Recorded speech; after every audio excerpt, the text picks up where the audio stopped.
بسم اللہ الرحمن الرحیم اللہم صلی علی سیدنا محمد وآلہ وصحبہ اجمعین۔ قرآن مجید میں ایک پیغمبر حضرت حزقیل علیہ السلام کی قوم کا ایک بہت ہی بڑا عبرت خیز اور انتہائی نصیحت آمیز واقعہ ذکر کیا گیا ہے، جس کو اللہ تبارک و تعالیٰ نے قرآن مجید کی سورہ بقرہ میں بیان فرمایا ہے۔ حضرت حزقیل علیہ السلام یہ حضرت موسیٰ علیہ السلام کے تیسرے خلیفہ ہیں جو منصب نبوت پر فائز ہوئے۔ حضرت موسیٰ علیہ السلام کی وفات اقدس کے بعد آپ کے خلیفہ اول حضرت یوشع بن نون علیہ السلام ہوئے، جن کو اللہ تعالیٰ نے نبوت عطا فرمائی۔ ان کے بعد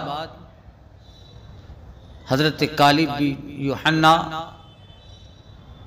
حضرت موسیٰ علیہ السلام کی خلافت سے سرفراز ہو کر مرتبہ نبوت پر فائز ہوئے۔ پھر ان کے بعد حضرت حزقیل علیہ السلام حضرت موسیٰ علیہ السلام کے جانشین اور نبی ہوئے۔ ان کا لقب ابن العجوز، بڑھیا کے بیٹے، آپ ذو الکفل بھی کہلاتے ہیں۔ مفسرین کہتے ہیں ابن العجوز کہلانے کی وجہ یہ ہے کہ حضرت حزقیل علیہ السلام اس وقت پیدا ہوئے جب کہ آپ کی والدہ ماجدہ بہت بوڑھی ہو چکی تھی، اور آپ کا لقب ذو الکفل اس لیے ہوا کہ آپ نے اپنی کفالت میں لے کر 70 انبیاء کرام کو قتل سے بچا لیا، جن کے قتل پر یہودی قوم آمادہ ہو گئی تھی۔ پھر یہ خود بھی خدا کے فضل و کرم سے یہودیوں کی تلوار سے بچے اور برسوں زندہ رہ کر اپنی قوم کو ہدایت فرماتے رہے، جیسا کہ تفسیر ساوی وغیرہ میں ذکر کیا گیا ہے۔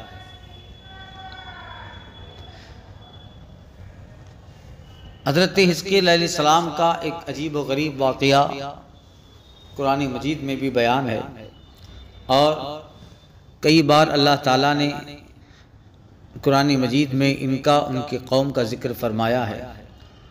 واقعہ ہے کہ بنی اسرائیل کی ایک جماعت جو حضرت حزقیل علیہ السلام کے شہر میں رہتی تھی، شہر میں طاعون کی وبا پھیل جانے سے ان لوگوں پر موت کا خوف سوار ہو گیا، اور یہ لوگ موت کے ڈر سے سب کے سب شہر چھوڑ کر ایک جنگل میں بھاگ نکلے اور وہیں رہنے لگے۔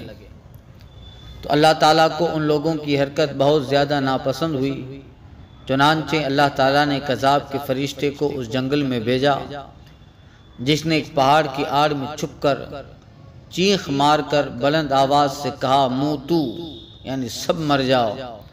اس مہیب اور بھیانک چیخ کو سن کر بغیر کسی بیماری کے بالکل اچانک یہ سب کے سب مر گئے، جن کی تعداد تفسیر میں 70,000 بتائی گئی ہے۔ ان مردوں کی تعداد اس قدر زیادہ تھی کہ لوگ ان کے کفن و دفن کا کوئی انتظام نہیں کر سکے، اور ان مردوں کی لاشیں کھلے میدان میں بے گور و کفن 8 دن تک پڑی رہی اور سڑنے لگی، اور بے انتہا تعفن اور بدبو سے پورے جنگل بلکہ اس کی اطراف میں بدبو پیدا ہو گئی۔ کچھ لوگوں نے ان کی لاشوں پر رحم کھا کر چاروں طرف سے دیوار اٹھا دی تاکہ یہ لاشیں درندوں سے محفوظ رہیں۔ کچھ دنوں کے بعد حضرت حزقیل علیہ السلام کا اس جنگل میں ان لاشوں کے پاس سے گزر ہوا، تو آپ اپنی قوم کے 70,000 انسانوں کی اس موت ناگہانی اور بے گور و کفن لاشوں کی فراوانی دیکھ کر رنج و غم سے آپ کا دل بھر گیا۔ آپ دیدہ ہو گئے اور باری تعالیٰ کے دربار میں دکھ بھرے دل سے گر گرا کے دعا مانگنے لگے، اے اللہ، یہ میری قوم کے افراد تھے جو اپنی نادانی سے یہ غلطی کر بیٹھے کہ موت کے ڈر سے شہر چھوڑ کر جنگل میں آ گئے۔ یہ سب میرے شہر کے باشندے ہیں، ان لوگوں سے مجھے انس تھا اور یہ لوگ میرے دکھ سکھ کے شریک تھے۔ افسوس کہ میری قوم ہلاک ہو گئی اور میں بالکل اکیلا رہ گیا۔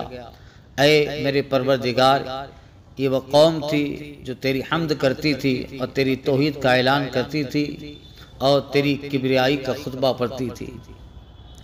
آپ بڑے سوز دل کے ساتھ دعا میں مشغول تھے کہ اچانک آپ پر وحی اتری، اے حزقیل، اے پیغمبر، آپ ان بکھری ہوئی ہڈیوں سے فرما دیں کہ اے ہڈیوں، بے شک اللہ تعالیٰ تم کو حکم فرماتا ہے کہ تم اکٹھا ہو جاؤ۔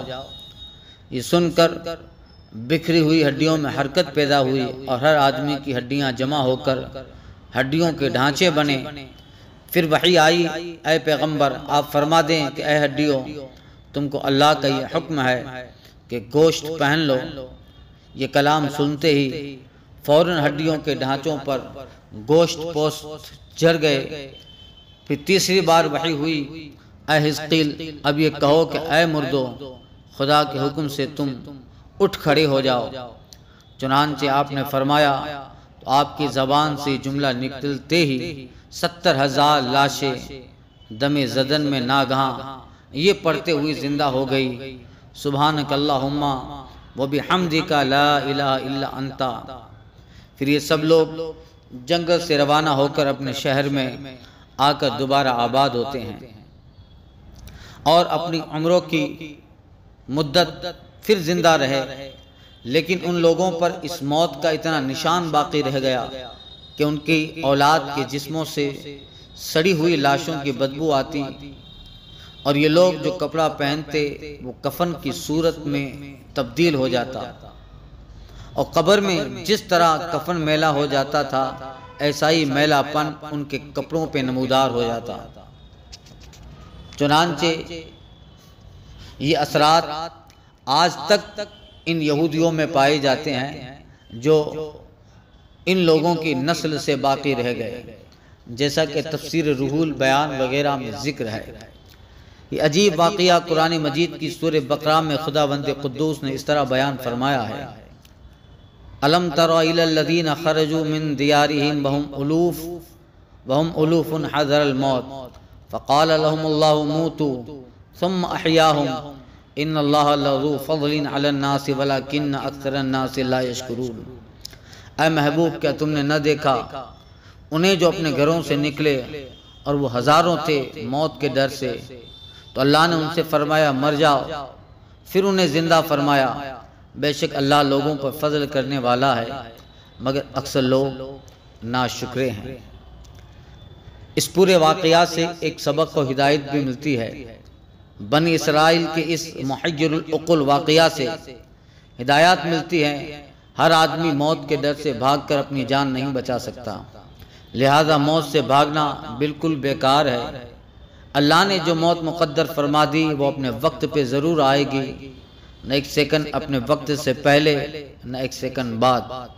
لہذا بندوں کو لازم ہے کہ رضائے الہی پہ راضی رہ کر صابر و شاکر رہیں، خواہ کتنی ہی وبا پھیلے یا گھمسان کا رن پڑے، اطمینان و سکون کا دامن اپنے ہاتھ سے نہ چھوڑیں اور یقین رکھیں کہ جب تک میری موت نہیں آتی مجھے کوئی مار نہیں سکتا اور میں مر نہیں سکتا، اور جب میری موت آئے گی تو میں کچھ بھی کروں، کہیں بھی چلا جاؤں، بھاگ جاؤں یا ڈٹ کر کھڑا رہوں، میں کسی بھی حالت میں بچ نہیں سکتا۔